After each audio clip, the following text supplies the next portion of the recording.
요단강을 건너라 하는 제목으로 여호수아 3장 말씀을 중심으로 같이 은혜 받기를 원합니다. 하나님께서는 중요한 일들을 앞두고서 항상 그 전에 어떤 일들을 통해서 우리에게 마음의 확신을 주시고자 어떤 체험을 하시게 하십니다. 증거를 주시고 체험을 하시게 하시고, 그래서 그 일을, 본격적인 일을 확신을 가지고 담대하게 용기를 가지고 할 수 있도록 하나님께서 미리 이렇게 작업을 하시는 경우가 많습니다. 그래서 애굽에서 출애굽해서 나올 때는 홍해를 건너게 하셨습니다. 근데 그 세대들이 다 죽고 이제 제2세대가 태어난 이들이 이제 약속의 땅을 눈앞에 두고 이제 건너만 가면 약속의 땅이 있는데, 하나님께서 그냥 건너가게 아니하십니다. 홍해 바다와 비슷한 요단강을 건너게 하시는데, 그것도 보통 때는 요단강이 폭이 30m고 뭐 무릎 정도밖에 물이 안 오기 때문에 건너기 쉽습니다만은, 오늘 15절에 보면은 몸에 거두는 시기라 그러는데, 이것은 보리를 추수하는 시기인데 3월에서 4월쯤 됩니다. 3월에서 4월은 마지막 비가 오고, 늦은 비가 오고, 또 저 헤르몬산, 북쪽에 있는 헤르몬산에 눈이 많은데 2000m가 넘는 산이 있습니다. 거기에서 눈이 녹아가지고 요단강이 범람합니다. 범람하게 되면 강폭이 30m에서 1.6km까지 된답니다. 한강이 얼마나 됩니까? 1km쯤 됩니까? 1.6km니까 한강에 한 배 반쯤 넓어져.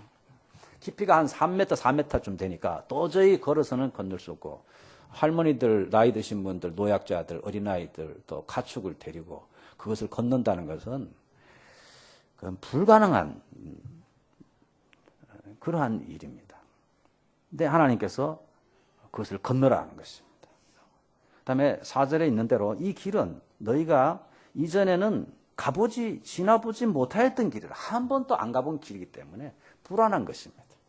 그걸 건너서 또 가나안 땅 길을 한 번도 가본 적이 없는 이 길, 그것도 보통 길은 다녔습니다만은 강물을 질러서 가는 길은 없지 않습니까? 하나님께서 그 길로 지금 인도하시는 것입니다.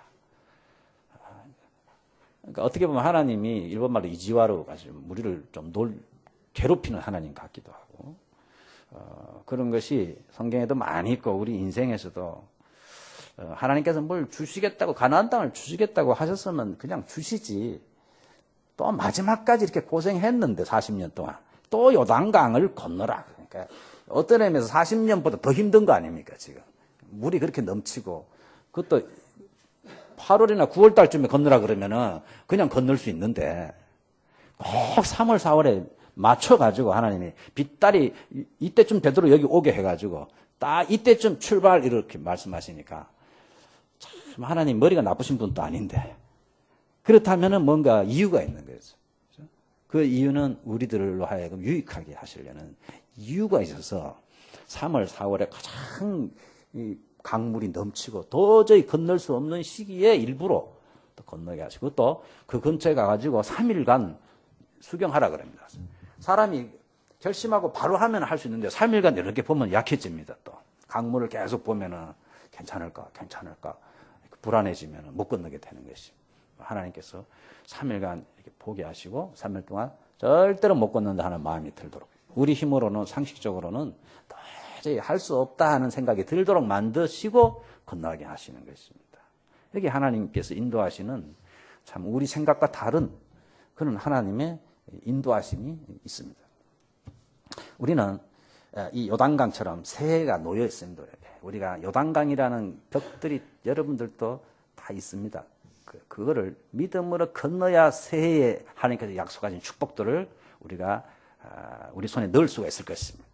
그래서 오늘 각자의 요단강을 건널 수 있기를, 믿음으로 건너뛸 수 있기를 바랍니다. 그걸 통해서 하나님은 증거를 주십니다. 나머지 가나안 땅을 다 너희들이 소유할 수 있고 하나님이 너와 함께 한다는 것을 이 사건을 통해서 보여주겠다. 그러니까 여러분이 가지고 있는 요단, 각자가 다 다르겠습니다만, 그걸 통해서, 그걸 건너므로 인해서 내 인생, 나머지 인생 올 한 해 하나님께서 책임져 주신다는 확신을 갖지 아니하면은 참 살아가기 어렵습니다. 우리 예수 믿는 사람. 오늘 1절에 보시면은 여호수아가 아침에 일찍이 일어나서 이스라엘 사람 더불어 요단 강가로 가자 그랬습니다. 여기 아침에 일찍이라는 단어가 중요합니다.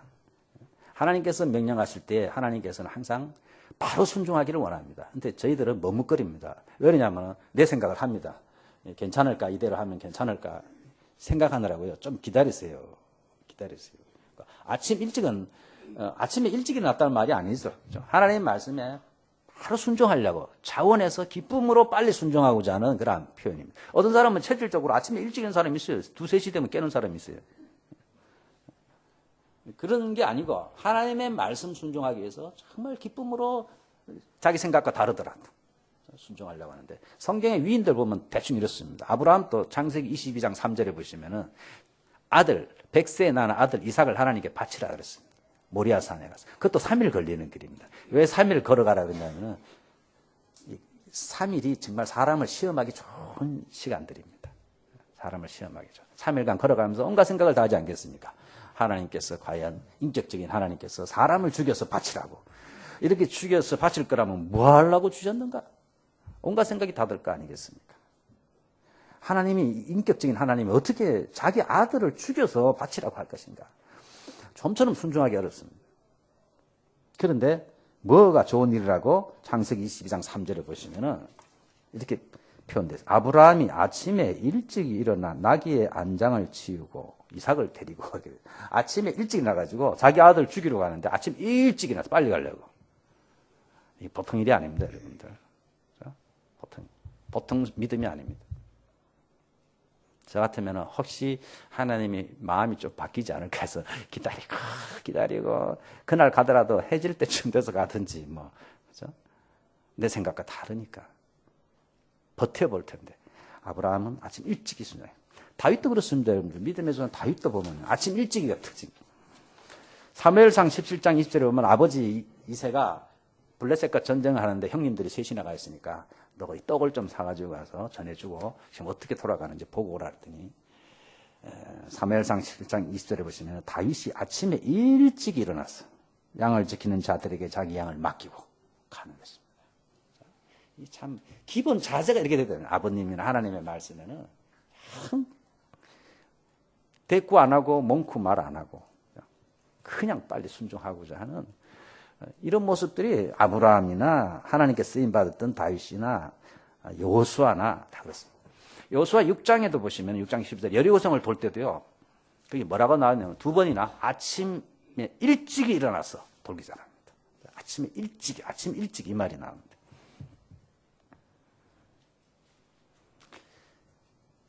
이것은 자발적으로 하나님의 말씀에 순종하고자 하는 그런 모습. 하나님 이런 자들을 기뻐하십니다. 우리가 사람도 그렇지 않습니까? 뭔가를 부탁을 했을 때 하긴 하는데 참 이 핑계 저 핑계 대고 마지 못해서 하면은 기분이 좋지 않습니다.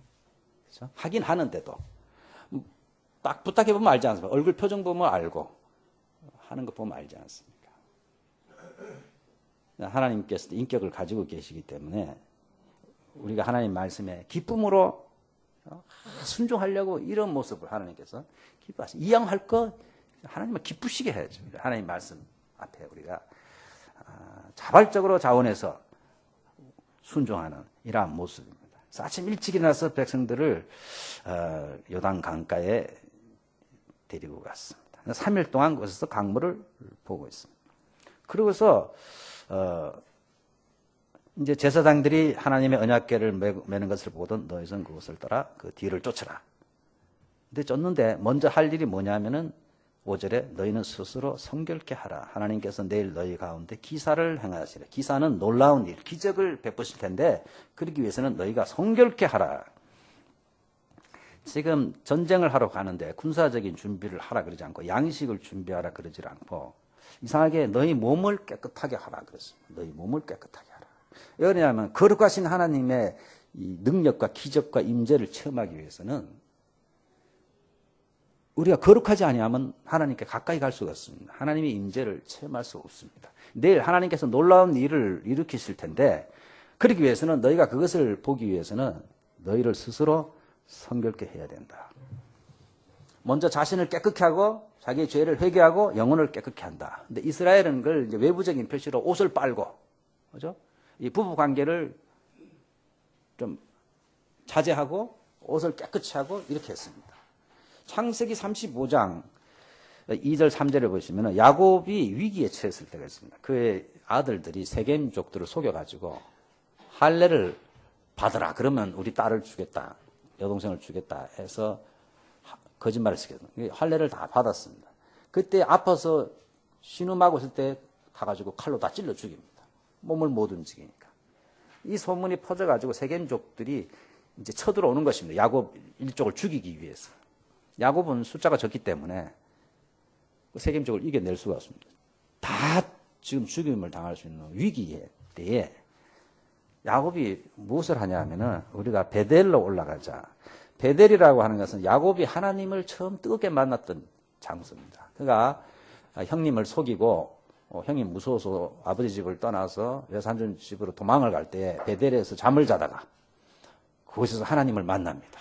그 꿈 유명하지 않습니까? 사닥다리가 내려와서 선사가 오르락 내려가는 것은 예수님이 장차 오실 그러한 것을 미리 야곱을 통해서 보여주셨는데 그 베델로 가자 우리가 잘못했다.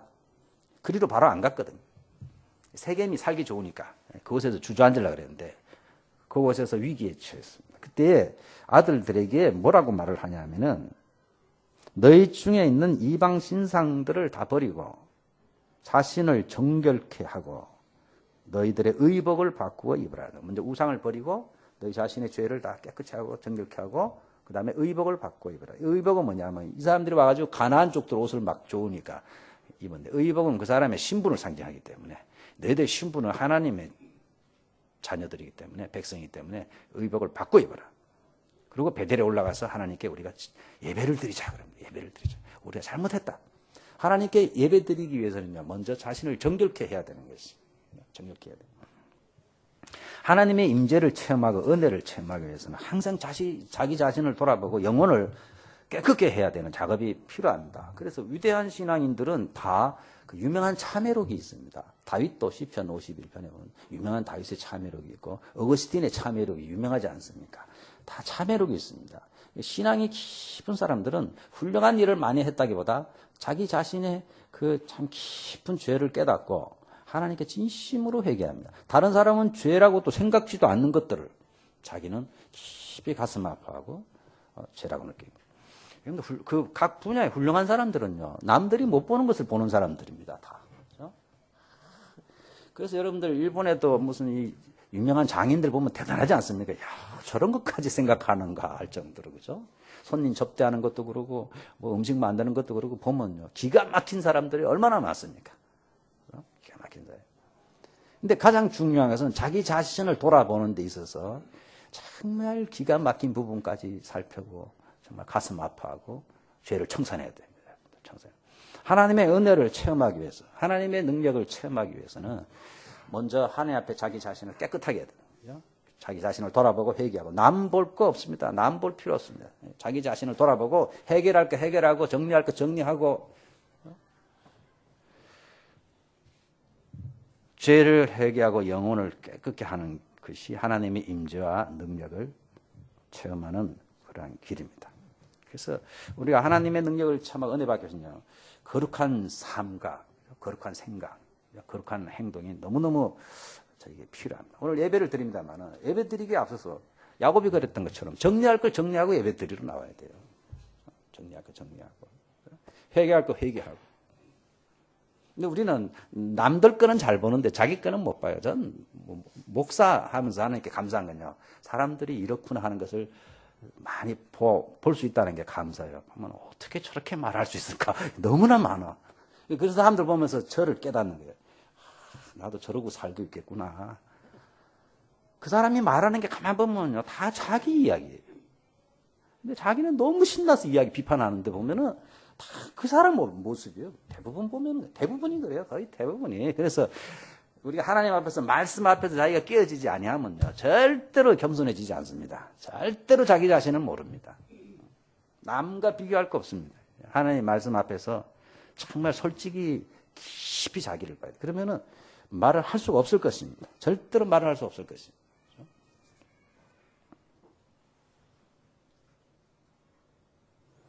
큰 일들을 앞두고 정치가들은 재밌습니다. 우리나라 정치가들은 큰 결심을 앞두고 새로운 일을 할 때는 어디 갑니까? 국립묘지 참배를 하더라고, 사람들이. 그죠? 애국심도 별로 없으면서 꼭 무슨 대통령 출마한다든지 이러면요, 국립묘지에 무슨 야구자들 때처럼 가가지고서는 뭐 참배하고, 그 다음에 자기 조상의 묘지에 가서 참배하고, 무슨 발표를 하고 이래요. 사람들이 뭐 일을 하면. 일본도 보면 정치가들이 이제 조상들의 묘를 가더라고. 가서 보고하고, 새로운 뭐 탈당을 한다든지, 뭐 새로운 당을 만든다든지, 근데 출마한다든지 하면은 그렇게 합니다. 사람들이 묘지를 찾아간다든지 하는데, 우리들은 큰일을 앞두고 뭘 했냐면 자신을 돌아보고 하나님께 철저하게 회개해야 됩니다. 철저하게. 하나님이 은혜를 주시고 복을 주시려고 해도요, 지저분한 것이 가득 차 있으면은 줄 수가 부을 데가 없습니다. 내 입을 크게 열라 내가 채우리라. 시편 81편 말씀을 좋아합니다, 사람들이. 근데 입을 열었는데 뭔가 가득 있어가지고 하나님이 채워줄 수가 없어요. 세상적인 것들, 그죠? 온갖 것들, 욕심들, 죄악된 것들이 가득 있으니까 하나님께서 줄 수가 있습니까? 먼저 비우라고 그러면 비우라. 다 정리를 해야. 제가 교회 파스콘이 있는데 컴퓨터가 있는데 아주 속도가 느려서 XP를 썼으니까 이게 한 10년 됐잖아요. 옛날에 길창 기자님이 기증한 거죠. 이게 이제 한 10년 쓰다 보니까 뭐 바이러스도 들어오고 지금 뭐 그냥 안 쓰는 파일들도 돌아다니고 이래서 그런지 이게 다른 데로 한번 넘어가려면 너무너무 신경질이 나요. 근데 지금은 이제 얼마 전에 필리핀에서 온 선교사님 저걸 하나 기증을 해주고 왔어요. 빨라요, 빨라. 이라 안 해. 이제는 탁 켜면 바로 다음 하면 착착 넘어가요. 근데 컴퓨터도 이렇게 자꾸 쓰다 보면요. 우리 교회 저기 컴퓨터도 가끔 안 돌아가 그러는데 그게 아마 여기 인터넷 여기 들락날락 하면요. 이게 생각지도 않는 것들이 따라 들어오는 거예요. 바이러스도 들어오고 파일이 이렇게 들어와가지고 자기도 모르는 사이에 오염을 시게 컴퓨터를. 그래서 컴퓨터는 한 번씩 싹 지우고 포맷을 해줘야 돼요. 그걸 다 지우고 윈도우를 다시 깔고 프로그램을 다시 깔고 이렇게 하면은 또 빨리 돌아갑니다. 그래서 저도 1년에 2년에 한 번씩은 완전히 지우고 모든 걸 다 지우고 딱 포맷을 하고 다시 윈도우를 깔고 그 위에 프로그램을 깔고 이렇게 해야 돌아. 스마트폰도 마찬가지로 특별히 안드로이드 같은 건요. 보통 막 기계가 엉망인데 기계가 엉망이 아니고 자기가 잘 관리를 못해서 그래요. 기본적으로 소지할 것, 정리할 것 계속 해줘야 되는데 그걸 안 하니까 이게 안 돌아가고 막 꺼지고 자꾸 그러는 거예요. 근데 저희들도 똑같은 것 같아요. 이게 그런 찌꺼기가 많이 있어가지고 하나님의 은혜를 못 받는 거예요. 못 받는 거. 주일날 예배 드릴 때 은혜를 못 받습니까? 여러분이 제가 볼 때 우리 교회에 미리 와가지고 막 눈물로 기도하는 사람 별로 없어요. 정말 은혜를 사모하고 지난 한 주간 동안 회개하고 하나님 빈마음의 은혜를 채우소서 하는 간절한 사모하는 마음 미리 와서 기도하고 찬송으로 준비하고 반드시 은혜 받습니다. 누가 서서 설교해도 은혜 받습니다. 그러면은. 근데 내가 설교해도 은혜를 못 받으니까 얼마나 뭐가 많아요, 여러분들. 얼마나 비웃는 분들도 있는데 아무튼 누가 서도 은혜 받을 수 있습니다. 자기가 자신을 보고 기도하고 준비하고. 예배는 그냥 11시 20분에 와서 드리는 게 예배가 아닙니다, 여러분들. 와서 일주일간 열심히 생활하고 믿음으로 주일날 와서 은혜를 사모하고 기도하고 준비하고 그리고 예배를 드려야지. 그런 건 안 하고 복만 주세요, 하나님. 쓸데없는 거 하지 말고 하나님 그냥 주시면 됩니다. 줘도 감당 못해요. 나쁜 데 쓰니까 하나님께서 안 주시죠. 그래서 먼저 몸을 깨끗하게 하라. 영혼을 깨끗하게 하라. 이 큰일을 앞두고 여호수아가 이 명령을 내립니다. 지금 양식을 준비하라, 무슨 칼을 준비하라 이렇게 하고 하나님의 큰 일을 내일 체험하는데 그걸 보기 위해서는 너희들이 몸을 거룩하게 해야 된다. 깨끗하게 해야 된다. 하나님이 거룩하시니까.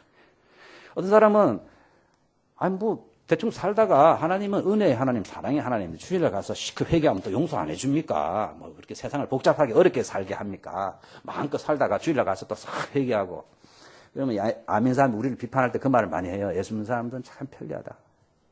마음대로 살다 주일날 가서 회개하고 그렇게 생각을 합니다. 여러분 그렇게 살아보세요. 절대로 은혜 못 받습니다. 일주일 동안 은혜 못 받고요. 기도해도 하는 것 같지 않고 찬송을 불러도 은혜가 안 되고 성경 말씀을 봐도 하나도 은혜 안 됩니다. 하나님께서 거룩한 삶을 살아라는 이유가 있습니다. 하나님과 우리 사이에 말씀대로 안 살면은 반드시 뭔가 컴포트가 뭔가 이상한 바이러스가 들어온 것처럼 껄끄렁하게 성경을 봐도 은혜가 안 돼요. 지루하고 그냥 잠만 오고 찬송을 불러도 맹맹하고 그냥 기도를 해도 시큰한 것 같은데 30초밖에 안 돼요. 할 게 없어. 기도도 할 게 없어. 근데 자신을 말씀 앞에 내려다가 회개하고 그렇죠? 하나님 앞에 바르게 살지 못한 거 통해 자복하고 하나님 앞에 내 마음을 쏟고 나서 성경을 보면요. 구절마다 은혜스럽다니까요. 잠이 절대 안 옵니다. 잠이 절대 안 옵니다. 찬송을 부르면은 그냥 은혜가 되고 그냥 눈물이 나고 그러는 것입니다. 기도가 하면은 한 5분 한 것 같은데 막 10분, 20분이 지나가고 더 하고 싶고 기도가 가슴이 막 뜨거워지고 뭐 그렇게 되는 것입니다. 그렇게 안 되는 이유가요. 여러분이 하나님의 말씀 앞에 철저하게 회개하지 않고 정리할 거 정리하지 않아서 그래요. 나쁜 습관들 끊지 않고요. 교회를 다니면서 아직도 끊어야 될 거 못 끊는 사람들 보면 너무 안타까워. 탁탁 끊어야 돼요. 신앙에 덕이 안 되는 것들을 다 끊어야 돼요. 제가 어려움 있는 사람들 가만히 말을 본인이 안 하는데요. 가만히 보면 이유가 있더라고요. 다. 어떤 분은 빠진코에 빠져가지고요. 아무도 모르는데 교회 집사인데 빠진코에 그냥 완전히 젖어가지고 나중에 그런 소문을 듣고서 내가 그래서 그때 그랬구나 이런 분 있어요. 그러니까 거기 돈을 잡고 하니까 교회 헌금도 못하죠. 헌금에 대해서 굉장히 막 민감한데 보면은 헌금 안 하면서 본인들은 그런 데 가서 그런 거 한다. 그래서 교회 돈 이렇게 써야 됩니다. 저렇게 써야 됩니다 하는데 말은 좋은데 본인은 그렇게 생각 안 한다니까.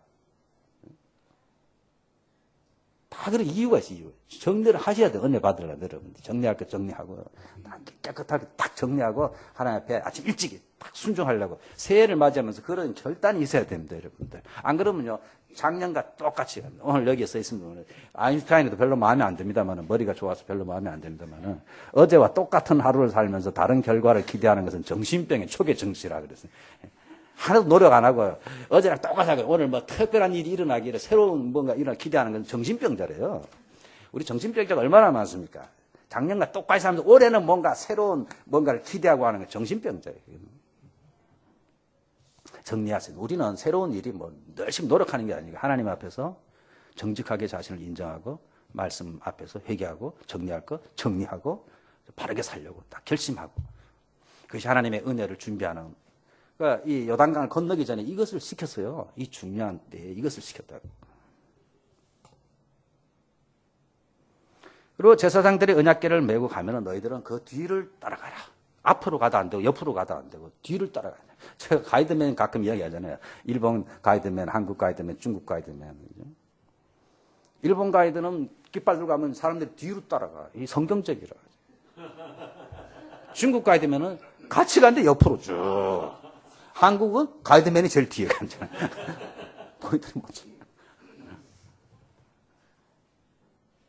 진짜 그런 특징이 있어요. 특징이 있어요. 저도 여행 이렇게 가보면요. 우리 목사님들인데도 성지순례 같아요. 가이드맨보다 빨리 가. 예루살렘에서 새벽 기도를 드리러 주일날.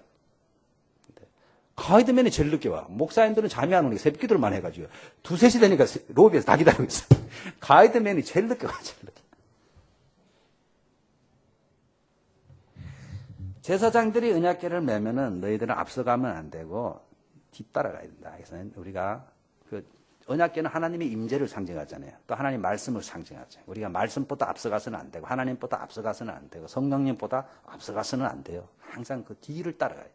내 생각이 아무리 앞서더라도요. 하나님 말씀이 그렇다 그러면은 내려놔야 돼요. 내려놔야 돼요. 환상 보고 별짓을 다 해야 돼요. 하나님 말씀이 그렇지 않다 그러면요. 다 내려놔야 돼요. 다 내려놔야 돼요.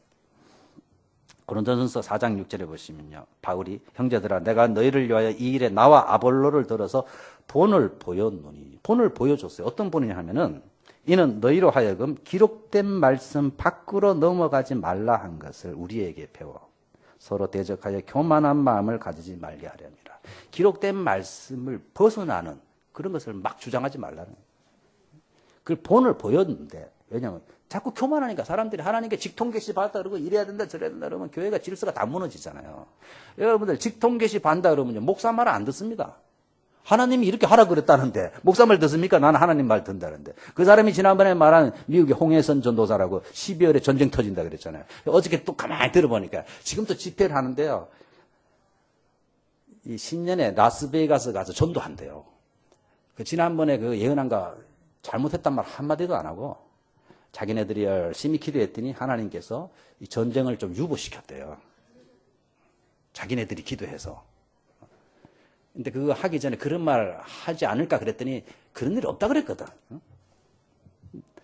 똑같아. 옛날에 이장님 씨나 똑같아 하는 게. 똑같아. 변명합니다. 거기에 대해서 회개도 안 하고 그러면서 하나님께서 그렇게 말하라 그래서 했대요.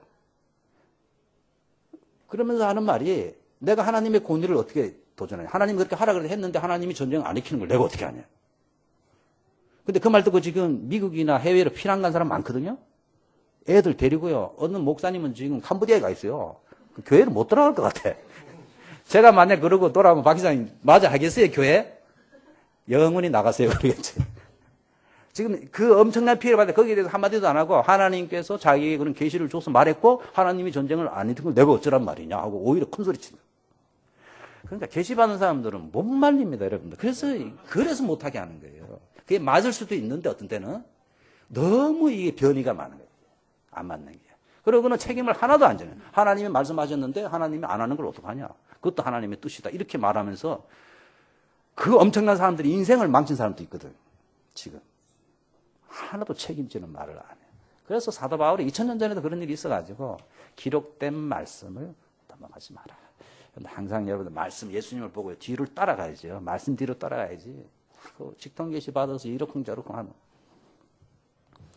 직통계시 받아서 신앙생활에 도움이 된 게 거의 없습니다. 부정적인. 우리 지금 주신 말씀 안에서요. 우리 인생 살아가는데 필요한 거의 모든 게 다 있습니다. 다 있습니다. 더 이상 전쟁이 언제 일어나는 걸 알아서 뭐합니까? 전쟁이 일어나더라도 우리는 우리 민족을 위해서 그 자리에서 기도하고 그렇죠? 그 자리에서 하나님의 은총을 계속해서 생명 걸고 기도하고 그래야지. 전쟁이 일어난다고 알아가지고 도망가고 그러면 되겠습니까? 안 그렇습니까? 전쟁이 일어나면 하나님 뜻이고 안 일어나도 하나님 뜻이고 우리는 기도하고 매일매일 믿음으로 살고 복음 전하면서 살고 주님 오실 날까지 살면 되는 것이지 그렇게 꼭 무당이 뭘 전쟁이가 좀 김일성이 언제 죽는 거 맞춰서 뭐 어쩌겠다는 겁니까? 예순사람들이 맨날 그런 걸 해요. 내가 기도했더니 맞췄다. 근데 무당도 그 말 했거든. 유명한 무당도. 무당이 더 잘 맞췄어요. 김일성 죽는 것은. 그러니까 그런 쓸데없는 짓을 왜 하는지 모르겠어. 그래서 사도 바울이 기록된 말씀을 넘어가지 말라. 교만해진다. 교만해지니까 내가 본을 보여. 바울이 그 말을 했어요. 바울이.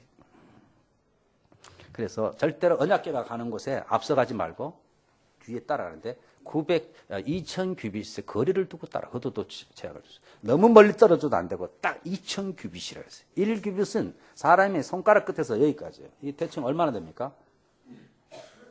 사람의 키에 따라 다 달라요. 서양 사람들의 평균이 45cm래요. 그러니까 2000 규빗은 45cm 0.45를 곱하면 몇 메타입니까? 박은경? 학교를 대표해서. 2000 곱하기 0.45. 갑자기 물으면 헷갈리지. 나는 아니까. 900m입니다. 2000 곱하기 0.45 곱하기 2, 90에다 000. 900m, 900m. 저는 재봤어요. 45cm가 안 되더라고요. 규빗이 원래 여기서부터 여기까지인데 보통 45cm쯤. 성경에 규빗으로 되어 있으니까 잘 모르잖아요. 2000 규빗. 그러니까 2000 규빗 그러면 막 0.5m, 50cm로 생각하면 계산은 쉽죠. 그죠? 성경에 규빗이 나오면 다 규빗으로 되어 있으니까. 2000 규빗 떨어져라는 900m면 여기서 요곡 액기쯤 되죠. 이렇게 요곡 액기, JR 액기. 이 정도 떨어져서 제사장들이 그걸 메고 갑니다. 보통 때는 고아자손이 메는데 특별한 때는 제사장이 맵니다. 여리고성을 돌 때 또 요단강을 건널 때 솔로몬 성전에 하나님의 궤를 넣을 때 이때는 제사장들이 맵니다. 보통 때는 레위족 고아자손들이 맵니다. 근데 특별한 경우에는 제사장이 메는데 오늘은 제사장들이 메고 이렇게 쭉 가면은 그 뒤에 900m 떨어져서 그걸 보면서 따라가야 돼요. 너무 멀리 떨어져도 안 되고 너무 가까이 가는. 즉 하나님의 임재에 우리가 경외심을 가져야 돼요. 하나님을 친근하게 지내는 건 좋은데 함부로 대하면 안 돼요. 함부로 대하면 안 돼. 그런데 사람 관계도 그렇잖아요. 그죠? 어느 정도 긴장 관계가 좀 있어야 돼. 여러분 목사를 대할 때 특별히요. 이 아주 요령이 필요해요. 가까이 하면서도 조금 긴장을 느껴야지. 이거 완전히 그냥 애 취급하듯이 뭐 친하다고 그냥 아이 당신이나 나나 뭐 이렇게 하면 안 되죠. 그죠? 그렇다고 또 너무 가까이 하기는 뭔 당신 이래가지고 너무 어려워하고 이래도 안 되고. 그러니까 그게 정말 그 요령이라 그럽니까? 그죠? 가까이 하면서도 이 존경할 부분들을 서로 존경하고 이래야 이 관계가 되는데 특별히 하나님과의 관계가 그렇다는 것입니다. 너무 가까이 가도 안 되고 너무 떨어져도 안 되고 그래서 거리를 두라 하나님께서 함부로 못 쳐가도록 딱 900m 정도. 그래서 여러분들 저하고는 900m 너무 머니까 한 10m 여러분들 경계선을 주는 게 좋아요. 경계선. 사람 관계도 그래요. 너무 끈적끈적해도 그렇고 너무 소원해도 그렇고 이 긴장 가까우면서도 어느 정도 좀 어려워할 줄 아는 그런 게 필요한 것처럼 인격체들은 특별히 이 하나님의 임재를 상징하는 언약궤가 갈 때에 약 900m 뒤를 따라서 따라가라.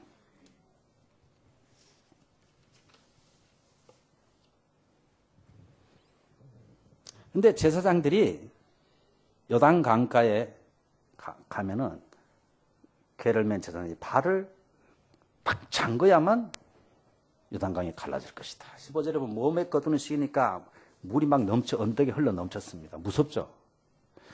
그러니까 참 재밌는 것이 이 언약궤를 맨 제사장들이 선도에 서서 가는데 요단강가에 가까이 가면은 이 물이 조금씩 갈라지면 얼마나 건너기 쉽습니까? 그죠? 조금씩 갈라지면. 근데 절대 안 가. 아무런 변화가 없거든. 그러다가 그 넘실거리는 물에 에라 죽는다고 발을 첨벙 넣었을 때 갈라지는 것입니다. 그게 참 이 신앙의 묘미라 그럽니까? 순종하기 어려운 부분들입니다. 기도를 조금 하고 이러면 뭔가 여망이 보이고 뭔가 이게 징후가 나타나고 이러면 좋은데 그렇지 않은 경우가 많거든. 나만 장군도 그럽니까? 열왕기 하 5장 10절 14절에 보면 아람의 나만 장군 문둥병에 걸렸어요. 근데 그 계집종이 이스라엘에서 잡은 여종이 우리나라에 가면 엘리사라는 선지자가 있는데 그분은 이 병을 고칠 수 있습니다. 그래서 그곳에 갑니다. 갔더니 이 사람 생각은 나만 장군 생각은 엘리사가 자기 머리 위에 이렇게 안수해 줄 줄 알았어요. 안수해 막 기도해 줄 줄 알았는데 안 하고 만나주지도 않고 종을 보내가지고 저 요단강에 7번 들어가. 그것도 한 번도 아니고 7번 들어가라. 그런데 요단강은 조그만하고 더러운 물이었어요. 기분이 나빴어요. 우리나라에 더 깨끗한 강물이 많은데 그럴 바에야 우리나라 강물에 들어가지. 부하를 잘 만나야 돼. 부하들이 그보다 더 어려운 걸 시키더라도 병이 낫는다면 한번 해봐야죠. 장군님 여기까지 왔는데 그러니까 그럴까 해가지고 어떤 때는 부하들이 더 똑똑해요. 순종했어요. 근데 6번 들어가도 아무런 표시가 없는 거예요. 근데 마지막 7번째 들어가니까 어린아이의 살처럼 깨끗해졌더라. 성경이 어린아이의 살처럼. 참 하나님께서 이걸 보시면요. 이 첫 번째 살짝 들어갈 때 조금씩 좋아지면 얼마나 신나겠습니까?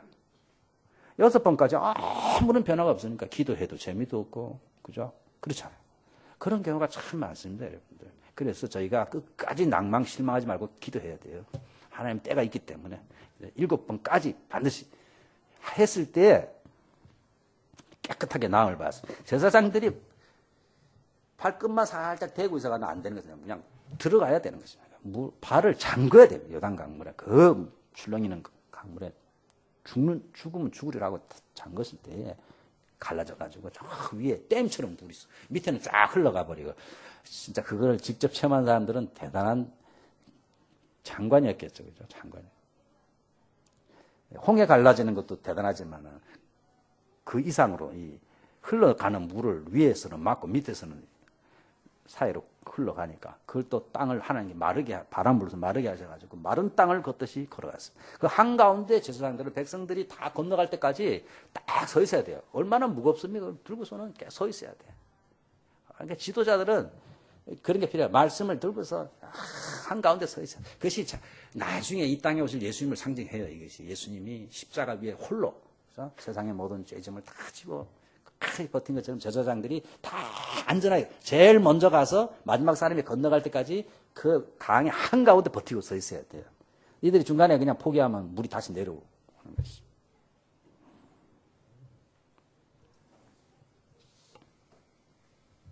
하나님은 이 사건을, 이 일을 통해서 하나님께서 여호수아와 함께하고 이스라엘 백성과 함께 하신다는 것을 이걸로 통해 보여주셨어요. 그 다음에 앞으로 너희들이 이 땅을, 이 강을 건너서 가나안 족속과 싸울 것인데 그 족속들을 다 이길 수 있다는 것을 이걸 통해서 보증을 해주니다. 이 사건을 통해서 이스라엘 백성들은 야, 하나님 우리 함께 하시는구나.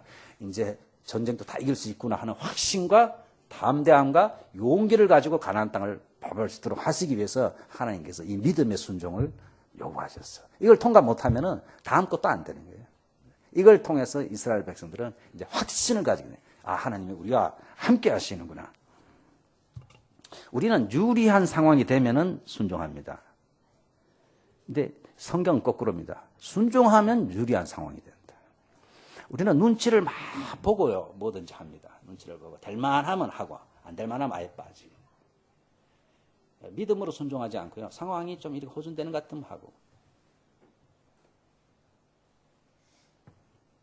나 성경은 믿음으로 순종하면 상황이 호전되는 것이죠. 호전되는 것이죠.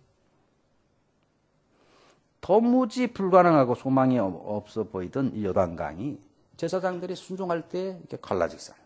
완전히 순종할 때 갈라져요. 이것을 저희가 살아가면서 체험을 해야 돼요. 체험을 해요.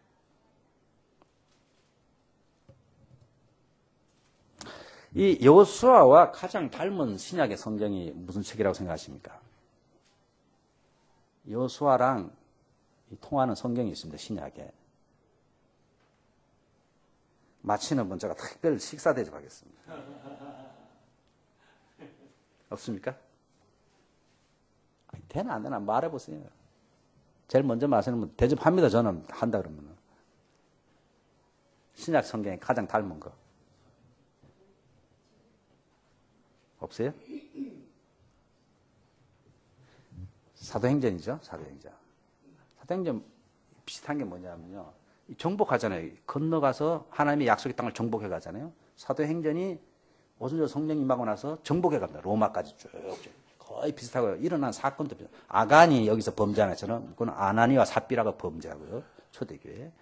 구약의 초대교회와 신약의 초대교회 비슷해요. 구약의 하나님의 나라가 확장돼 가고 그게 비슷한 게 뭐냐면 요단강을 건너는 사건은 사도행전에서 뭐냐 1장 8절 말씀입니다. 오직 성령이 너희에게 임하시면 너희가 권능을 받고 예루살렘과 어느 사마리아 땅까지 내 증인이 되라. 뭘 하려고 그러지 말고 전도하기 전에 먼저 모여서 기도하라. 성령 충만 받기 위해서 기도하라 그랬습니다. 그래서 사도행전 2장에 막 기도할 때 성령이 임합니다. 임하고 나서 흩어져서 복음 전하러 나가는 것처럼 여리고 가나안 땅을 그냥 쳐들어가는 게 아니고 요단강을 건너서 힘을 얻고 하나님이 함께 하신다는 확증을 갖고 보증을 갖고 나가야 되는 것처럼 우리가 복음을 전할 때도 그냥 나가서 되는 것이 아니고 하나님께서는 성령을 주겠다 그랬어요. 성령이 임하면은 권능을 받고 그래야 증인이 될 것이다 해서 그것을 증명하는 것이 사도행전인 것입니다. 그래서 여호수아가 이렇게 쭉 퍼져나가는 것과 사도행전이 거의 비슷합니다. 그래서 홍해를 건너는 것은 성경에 세례를 받는 것으로 표현하고 있습니다.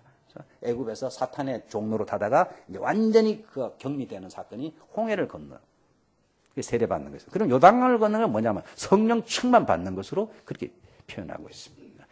보다 더 성숙돼서 이제는 예수 믿고 나서 성령 충만의 체험이 있어야 됩니다. 성령 충만. 하나님이 함께 하시고 하나님이 보증해 주시는 성령의 충만을 통해서 아 올해도 하나님이 함께 하시는구나. 올해도 승리하게 하시구나 하는 확신을 가지고 나가야 된다는 것입니다. 그런 거 없이 나갔다가는 백전백패하기 때문에 하나님께 이 체험을 준 것입니다. 여러분 스카이출이 가깝고 좋잖아요. 가면요. 저는 2층인가 가면요. 치즈 빵을 파는 데가 있어요. 거기 맛있어요. 거기 무슨 치즈입니까? 근데 제가 여기 왔다 갔다 하면 왜 왔다 갔다 하면요. 공짜로 주는 게 있어요. 앞에서. 아짐이라 그러면 그건 뭐라 합니까? 거기 이렇게 맛있어요. 몇 번 왔다 갔다 하면 배불러요. 거기에. 그런데 그 조금 주는 치즈 맛하고요. 그 안에 큰 치즈 맛이 같아요. 양만 적다 뿐이에요. 그게 뭐냐면 안에 있는 치즈를 보증하는 것이 먹어보고 이거랑 똑같으니까 차이는 양이 적다는 것입니다. 여러분 잘하셨는데 나는 그거 보고 은혜 받았어요. 하나님께서 왜 성령을 주셨느냐? 왜 요단강을 맛보게 하시는가? 보증으로 그런 것입니다. 우리는 천국은 아직 가보지 못했어요. 근데 모르는 천국을 자꾸 믿으라 그러면 안 믿어지잖아요. 그래서 하나님께서 성령을 보증으로 주셨다. 고린도후서 여러 군데 나옵니다만 5장 5절에 보시면 곧 이것을 우리에게 이루게 하시고 보증으로 성령을 우리에게 주시는 하나님. 왜 성령을 주셨냐 하면요. 하나님 나라는 아직 가지 못했지만 이 땅에서 하나님 나라의 맛을 좀 보라고 치즈 주듯이 성령 주신다는. 그러면은 양은 부족하지만 질적으로는 같다는 것입니다. 하늘나라의 평안, 그 기쁨, 그 사랑 이런 것들을 이 땅에서 맛보게 하기 위해서 성령을 보증으로 주셨다. 보증으로. 그게 없으면 보증이 없이는 힘이 없어요. 보증 없이는. 우리가 물건을 사도 보증을 딱 붙여주면 고장나면 고쳐줍니다 하면 안심하고 쓰는데 안 그러면 고장날까봐. 보증으로 주신 분이 성령님이래, 이 땅에서. 그래서 사도행전 1, 2장인 대로 성령의 충만함을 받아야 되는 거예요. 보증으로. 그게 없으면 힘이 없어요. 신앙생활에 힘이 안 돼. 용기도 안 되고 담대함도 없고 이러다가 망하는 것이 아닌가 하고 결단도 못 내리고 그렇게 되는 것입니다. 그래서 하나님께서 구약에는 신약의 성령 사건처럼 요단강을 건너라 하는 이 사건을 통해서 하나님이 너희와 함께 하신다는 확실한 보증을 주신 것입니다. 이 보증, 성령님이 함께 하시는 생각이 잘 안 나면요. 스카이트리의 치즈를 생각해요. 치즈빵을. 그래서 목사님이, 그 치즈빵, 오늘 한번 끝나고 가세요. 왔다 갔다 하면요. 꽤 배부릅니다, 이게. 근데 진짜 맛있어, 거기. 근데 제가 치즈빵을 싫어했거든요. 치즈를. 냄새 난다고. 근데 안 그렇더라고요. 그걸 작게 먹어도요, 맛은 같아요. 그처럼 성령님을 주셔서 이 땅에서 어려움과 환난이 많은 땅에서도 하나님의 나라의 그 평강, 기쁨 이런 거를 좀 맛보게 하시는 거예요. 안 그러면 실망하니까 다 중간에 포기하니까 하나님께서. 근데 그 맛을 한번 본 사람은 힘들어도 이런 것으로 가득 찬 곳이 천국이구나 하는 것을 아니까 어려움을 이기고 극복하고 전진하는 힘을 얻는 것입니다. 또 떨어지면은 우리가 아이폰 스마트폰 충전하듯이 다 주님 앞에 나와서 기도하고 영적으로 충전을 받아야 돼요. 다릅니다. 그러면은 영적으로 충전 받아야 돼요. 충전. 그래서 새해는 여러분들이 좀 결심하시고요. 하나님, 스카이트리 치즈로 보존을, 하나님 우리에게 보존 안 주시면 어떡합니까? 치즈 빵 가게도 주는데 하나님께서 우리에게 성령의 보증을 안 주시면 우리가 이 험한 세상을 어떻게 살아갑니까? 하고 따지셔야 됩니다, 여러분들. 그리고 기도하시고 성령 충만 달라고 기도하셔야 돼요. 기도하겠습니다. 살아계신 하나님 아버지, 저희들에게도 요단강에 놓여 있는데 아직도 요단강을 건너지 못하는 안타까움이 있습니다. 각자 요단강을 건너서 하나님이 우리와 함께 계시다는 확실한 보증과 증거를 가질 수 있도록 도와주시고 올 한 해는 더욱더 뜨겁게 기도하고 말씀 믿음의 결단을 내려 순종하여서 성령의 보증을 체험하고 아버지 우리 앞에 놓여 있는 모든 난관들을 극복해 나갈 수 있도록 각자 또 우리 교회 위에 은혜를 베풀어 주 인도하여 주시고 주여 도와주옵소서. 성령으로 충만케 하여 주옵소서. 승리하는 한 해가 되게 하여 주옵소서. 영적으로 육적으로 나약하고 병든 것들 다 주여 고쳐주시고 강건케 하여 주시기를 간절히 소원하고 성도들하는 모든 삶, 직장 생활의 터전을 주님께서 능력의 손으로 붙잡아 주시고 승리케 하여 주시옵소서. 우리 주 예수 그리스도의 이름으로 기도합니다.